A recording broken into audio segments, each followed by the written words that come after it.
Mga master, kagabi ay may mga natanggap tayong mga mensahe na katulad po nito, nagtatanong tungkol po sa SARO ng Philippine Army kasi meron pong lumalabas o kaya ay pinapadala sa mga group chats na meron na rong SARO, no?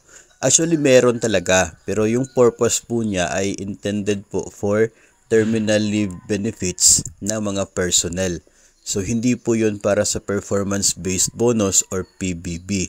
Kaya nga po ay huwag masyadong maniwala kaagad kapag yung pinapakita sa inyo na picture or screenshot ng isa pong special allotment release order ay putol yung purpose. Kapag hindi po pinapakita yung purpose, most likely ay hindi po yun yung inaabangan at hinihintay po ninyo.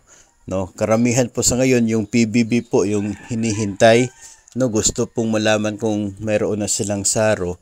So hindi po ibig sabihin na nandyan na po yung pangalan ng agency ninyo, mayroon na pong amount, ay for PBB na talaga yan, especially kapag yung sinisend ay putol po yung purpose. No, so lagi po tayo nagmo-monitor sa SARO releases ng DBM kasi ganito din po yung nangyayari even with other agencies katulad po ng DepEd.